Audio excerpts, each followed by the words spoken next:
Hey all, and welcome back to Beyond Two Souls. Now we're taking a look at the DLC chapter that's available for this game. It's called Advanced Experiments.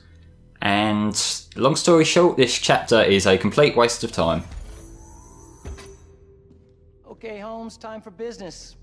The purpose of this exercise is to see if So this is Nick again from the CIA, who we saw several times through the main game.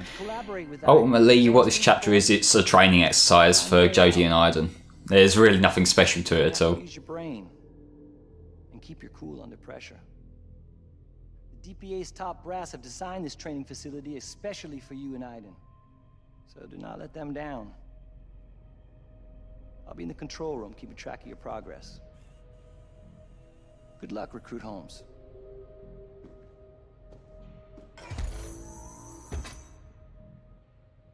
Go for it, Jodie.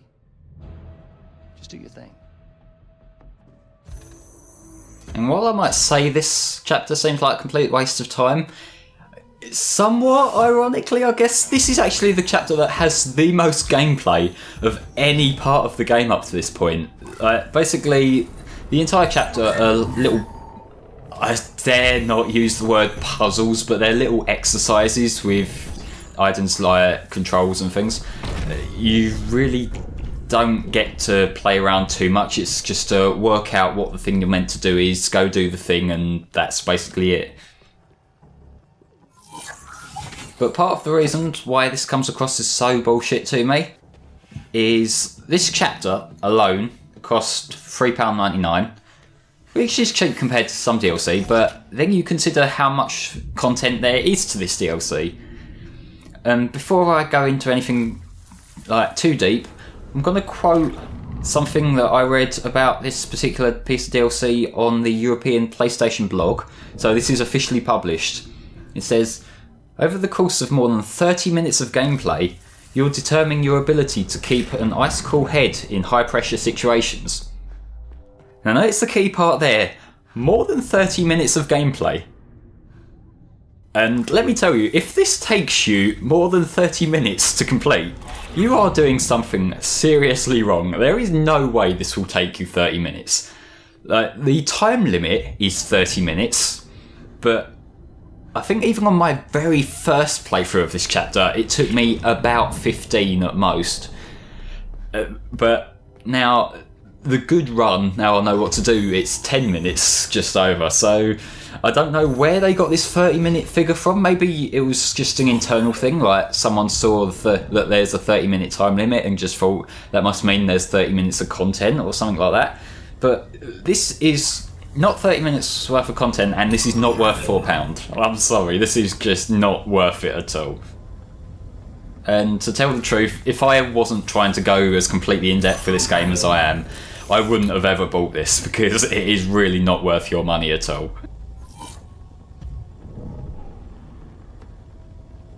The main thing you're trying to do with this puzzle is... I keep saying puzzle, it's really not a puzzle. It's lining one light up with the other light. It's not even puzzling at all. It's literally just like following instructions. This is about as much fun as, say, reading a map, or just like listening to what you're told to do and doing it.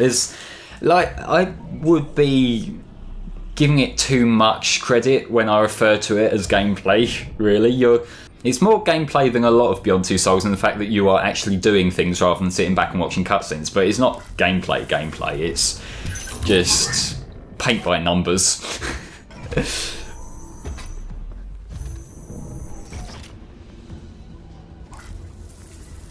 And I know it's a very minor thing, it doesn't affect the story at all, it's just sort of here.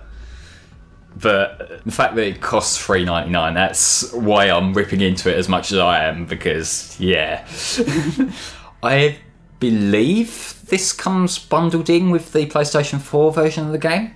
I would fucking hope it does, because if you're charging for that again, then that's just not right. But, yeah, this is Advanced Experiments, ladies and gentlemen.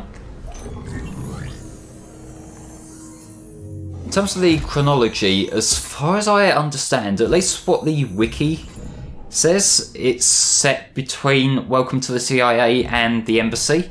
So that's Welcome to the CIA being the training montage chapter, and the embassy being the one where Jodie and Ryan go to that big fancy do, and Jodie uses Iden to get the confidential information. That's where the wiki says this is set. I actually would imagine this is set during some point during the training montage rather than like being set after it. And I say this because Jodie's hairstyle is a bit of a giveaway. The fact that she kind of cut it short towards the start of that chapter and it had started to grow back by the shooting section.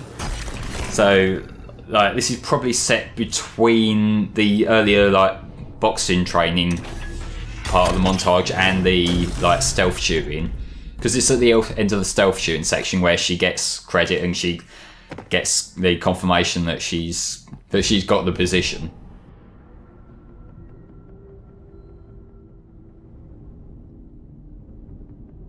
Now, I've noticed from an aesthetic point of view here, this is like what Aperture Science would be if Aperture Science was really bloody boring.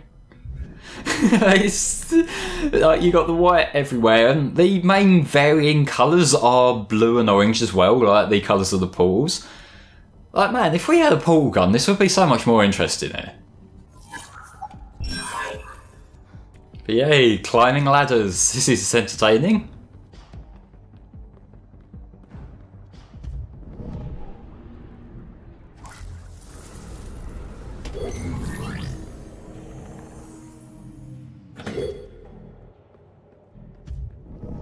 And from a gameplay perspective, this seems like the sort of thing that shouldn't really be the part of the game you play after you're finished.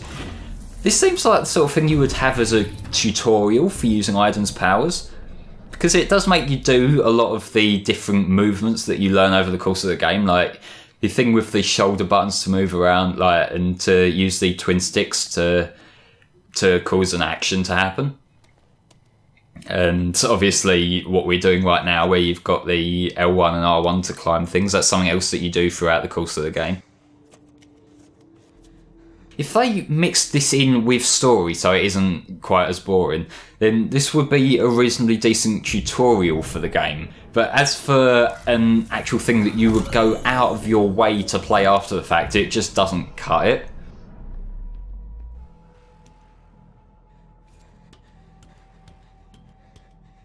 But this is, as far as I recall, this is the last main room of this chapter. That's how quickly this goes by.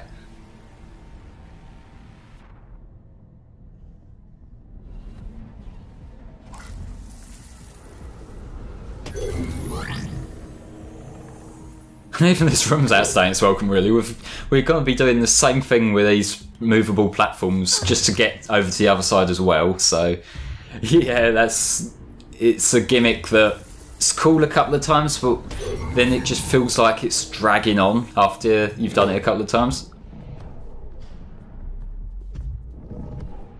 I find myself going in and out of Iden a lot, and that's something else that really breaks the pace. And I know that kind of is the point here, but it's like I say, if it was integrated with story, that'd be less offensive as well, because then you'd have something happen, then we do a little technique with Iden, then we go back to story, or maybe we have a character narrating and giving us a bit of context as it's happening, and so it would be far less of a problem than just like do things one after the other.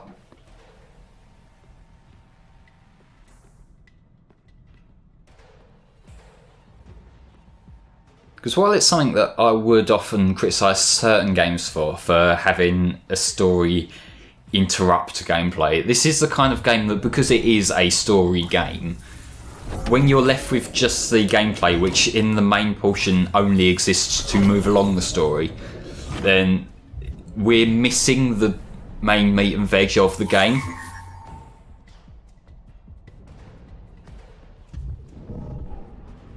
It's like we've got an entire chapter of the least developed part of the game, and that it's just not fulfilling at all.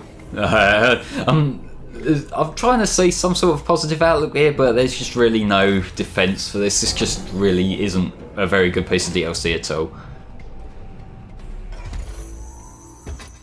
Whoa.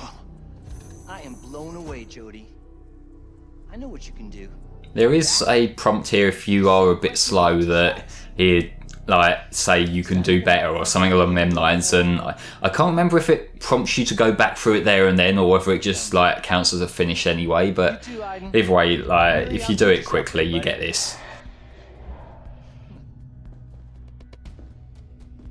But folks, that was Advanced Experiments. I'll see you next time.